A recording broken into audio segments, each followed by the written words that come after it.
முதல் வாசகம். நீ கடவுளைப் போல் அறிவாளியாக இருப்பதாக எண்ணிடினும் நீ கடவுள் அல்ல, மனிதனே. இறைவாக்கினர் எசேக்கியேல் நூலிலிருந்து வாசகம். அதிகாரம் 28, இறைவசனங்கள் 1 முதல் 10 முடிய. அந்நாள்களில் ஆண்டவரின் வாக்கு எனக்கு அருளப்பட்டது. மானிடா, தீர் நகரின் மன்னனுக்குச் சொல். தலைவராகிய ஆண்டவர் கூறுவது இதுவே: உன் இதயத்தின் செருக்கில் நானே கடவுள், நான் கடல் நடுவே கடவுளின் அரியணையில் வீற்றிருக்கின்றேன் என்று சொல்கின்றாய். ஆனால் நீ கடவுளைப் போல் அறிவாளியாக இருப்பதாக எண்ணிடினும் நீ கடவுள் அல்ல, மனிதனே. தானியேலை விட நீ அறிவாளிதான்.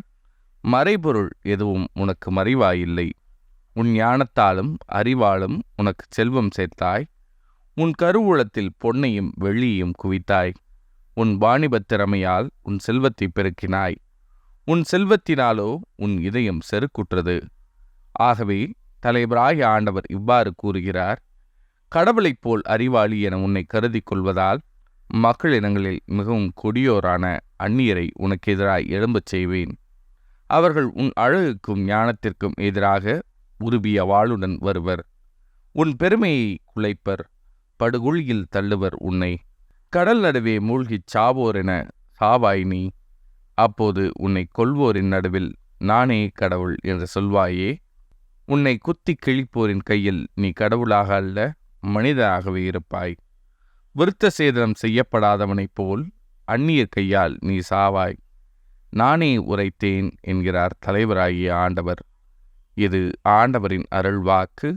இறைவா, உமக்கு நன்றி. பதிலுரை பாடல். கொல்பவரும் நானே, உயிரழிப்பவரும் நானே. நான் சொன்னேன், அவர்கள் எத்திக்கிலும் சிதறடிப்பேன். அவர்களது நினைவு மனிதரிடமிருந்து அற்றுப்போகச் செய்வேன்.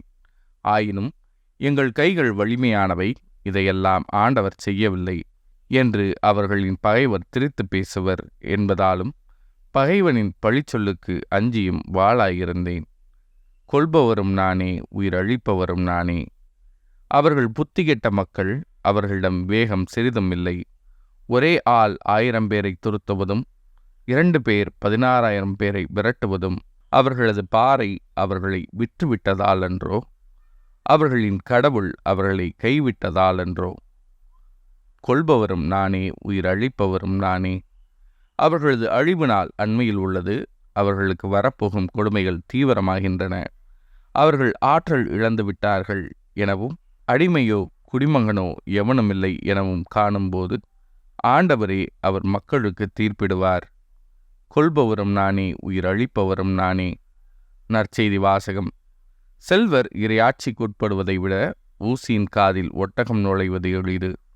மத்தேயு எழுதிய தூய நற்செய்தியிலிருந்து வாசகம். அதிகாரம் 19, இறைவசனங்கள் 23 முதல் 30 முடிய.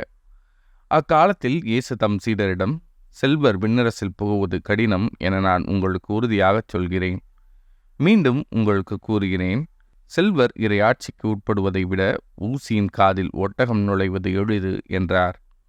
சீடர்கள் இதை கேட்டு, அப்படியானால் யார்தாம் மீட்பு பெற முடியும் என்று கூறி மிகவும் வியப்படைந்தார்கள். இயேசு அவர்களை கூர்ந்து நோக்கி, மனிதரால் அது இயலாது, ஆனால் கடவுளால் எல்லாம் இயலும் என்றார்.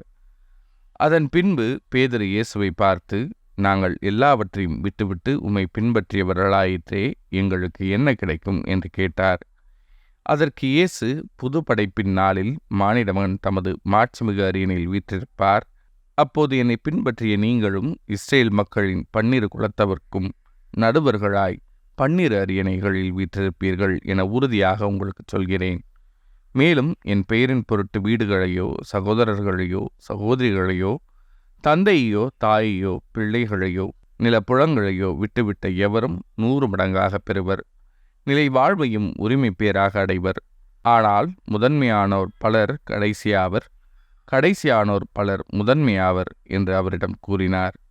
இது ஆண்டவரின் அருள்வாக்கு. கிறிஸ்துவே, உமக்கு புகழ்.